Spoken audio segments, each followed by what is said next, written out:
Yo, what's up, TD23 back again with another video. Back with the video. Sorry I took a little bit of a break from doing the videos because the NBA really hasn't been very, very interesting as of late. But I just, I don't know, I just wasn't doing a lot, to be honest. But we back making these videos, and we got two games on right now, the Wizards Pistons and the Hornets and Utah Jazz. Next week, I'm not going to be home. I'm barely going to be able to watch any games because I got a house sit. So, not really going to be able to watch anything. So, I'm going to try my best to watch whatever I can. But Devin Booker. Devin Booker has been playing amazing without Chris Paul. They went like 8-3 and like 11. No. They went, I'd say 11-4, 12-3, whatever. They were amazing without Chris Paul.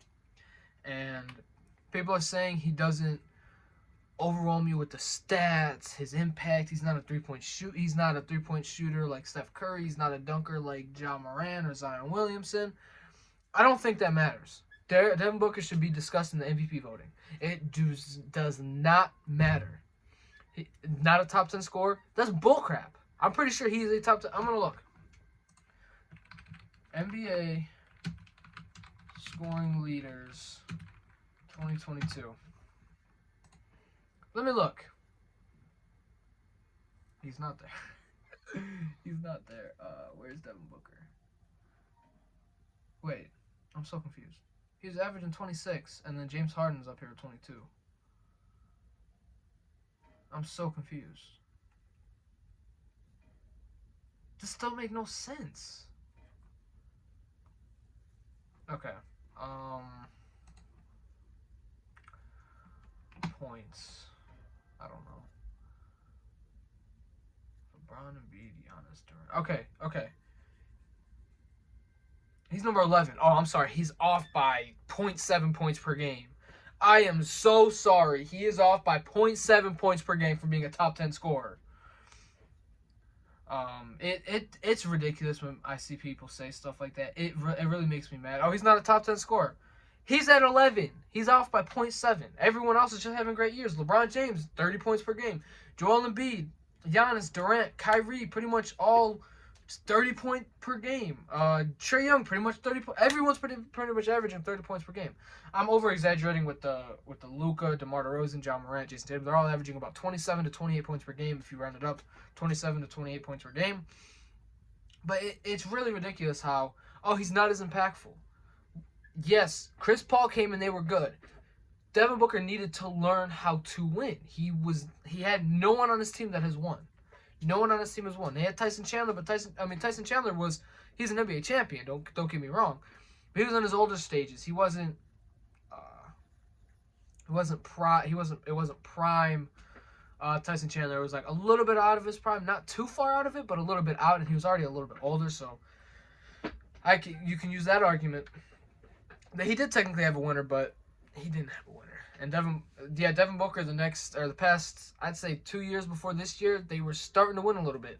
In the 2019-2020 season, the year the pandemic started, if DeAndre Ayton doesn't miss those first 22, 25 games of the regular season, I think they make the playoffs. Because they went 8-0 in the bubble. They were playing great basketball until DeAndre Ayton, he played I think he maybe played the first game, or it was during training camp he failed the drug test or whatever. He had an illegal drug or whatever. He had to miss 22 to 25 games. If DeAndre Ayton plays the 22 to 25 games, I think they make the playoffs over the Grizzlies or the Trailblazers. I really think they do. Because they did have a nice team. They had Ricky Rubio, they had Kelly Oubre, Devin Booker, DeAndre Ayton. I think they still had Mikal Bridges at that time. They had a nice little a nice young team mixed with a couple veterans. And they went 8-0 in the bubble. They did what they came there to do, and they still didn't make the playoffs. Next year they trade for Chris Paul. They're in the NBA Finals. Oh, he didn't perform good. He's not someone that is unstoppable. No one could guard him. I don't know a lot of players that can guard him. Paul George tried guarding him. Kawhi Leonard tried guarding him. I haven't seen LeBron try guarding him. He hit a game winner over Kawhi Leonard and Paul George in the bubble. And yes, he struggled in the NBA Finals after they went up 2-0, they struggled. That's Devin Booker's first playoffs, and he made it to the finals. That's Chris Paul's first finals. That's pretty much everyone on that team's first playoff experience or finals experience, besides Jay Crowder. And then the Milwaukee Bucks, they are a great team. They are a great defensive team, great offensive team. They have Drew Holiday, Chris Middleton. They had, I think Torrey Craig was on the Phoenix Suns. He was on the Milwaukee Bucks earlier in the year. They had a bunch of players that can guard Devin Booker, that can stick with Devin Booker. Drew Holiday was clamping CP3 up. Absolute clamping. They might have had Chris Middleton on him, but they did have Drew Holiday on him sometimes. Giannis was mostly guarding DeAndre Ayton. But there are players in the league that are unstoppable, and that's Kevin Durant. He's 7 feet tall and can do everything on the damn court. Pretty much LeBron James can do pretty much everything on the court. Greatest all-around player of all time. Kawhi Leonard really doesn't get locked up. He normally just has off games. Paul George doesn't really get locked up. He locks himself up in his head. Steph Curry doesn't really get locked up. Kyrie Irving, you can't lock him up. Drew Holiday was Kyrie Irving was giving Drew Holiday the work in the conference semifinals until Kyrie Irving got injured. James Harden really can, but can't at the same time. It really varies. But Devin Booker not being in the MVP conversation, I know I haven't really talked about it, but after the past 10 to 15 games, I've really started to see that Devin Booker should be in the MVP conversation. We're going to get to the Bulls in a second. Chill out. I know I got Bulls hat, Zach Reed shirt, but blah, blah, blah. I don't want to talk about the Bulls, but I'm going to talk about them because they're probably one of the top topics in the NBA right now. Can't beat. We haven't been able to beat the Heat, the Bucks, the Sixers, Suns, Warriors, or Grizzlies at all this season. We are 0-16 or 17. It's a struggle. We have no player that plays good enough. We have players that can play defense, but no one big enough or good enough to defend the Giannis's, the Durant's. Excuse me. After the Toronto Raptors game, Patrick Williams' first game back, I had a little bit of hope. I'm like, hey, we can do something with Patrick Williams coming back because that's a wing defender. He's a primary defender. He can defend the Durants, the Giannis's. He's not going to lock them up, but he can play defense. And then hopefully once we get Lonzo back, he's like a 6'5", 6'6" point guard that can play good defense, make, hit some open shots. But we need more. We do need more. We need more scoring. As weird as it sounds, I think we need more scoring. We either need just straight lockdown defenders or we need more scoring. DeMar DeRozan, he's been in a slump. Zach LaVine just dropped pretty much 40 last night. Vucevic has been struggling all season. Cruz was not a scorer. Lonzo's not a scorer. Javante's not a scorer. Derrick Jones Jr. isn't a scorer, but they can score. Kobe White's our third, fourth option sometimes. Sometimes our third, sometimes even our second. Sometimes he beats Zach LaVine in scoring. But it's mainly DeMar DeRozan. DeMar DeRozan's been getting locked up by teams. He got locked up by the Grizzlies.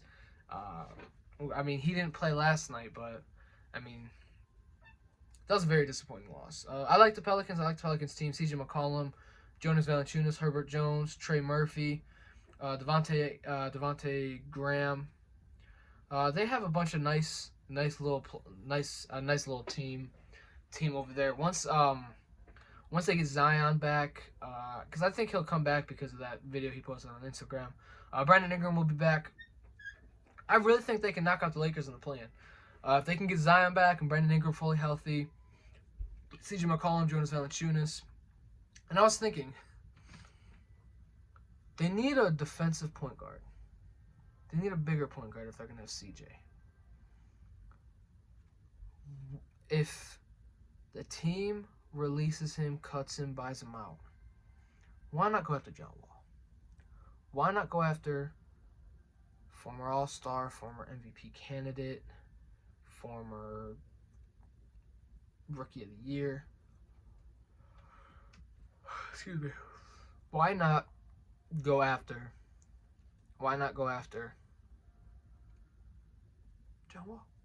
A bigger point guard. He's about the same height as CJ, but he plays defense. Can play make, can hit some open shots, can attack the rim, can throw lobs to Zion, can play off the ball a little bit. I think if they can get John Wall to cut a little bit, to set screens, come off screens, to try to get to the mid-range area, I think the Pelicans can be very dangerous. because they got Brandon Ingram that can shoot, CJ can shoot, Valanciunas can shoot. John Wall's hopefully he's been working on his jumper, and hopefully he can be 35 plus 3-point shooter. I would like to see the Pelicans go after John Wall. Pelicans would be a nice team if they had John Wall. Because Brandon Ingram can play defense. John Wall can play defense. Valanciunas is an alright defender. Zion is like more of a help defender. And then CJ is pretty much the odd one out. But he tries on defense. Definitely tries. But yeah, that game last night, especially because they didn't have Brandon Ingram, was very disappointing. But yeah. Just a little bit of a ramble talking about Devin Booker. The Celtics are the team to beat right now. If you beat the Celtics, you are looking pretty damn good, to be honest. But yeah, first video in a while. Hopefully I can post some more videos. Me just talking about basketball. Hopefully I can be more consistent. I'm trying to be more consistent. And yeah, please like, comment, subscribe. Peace.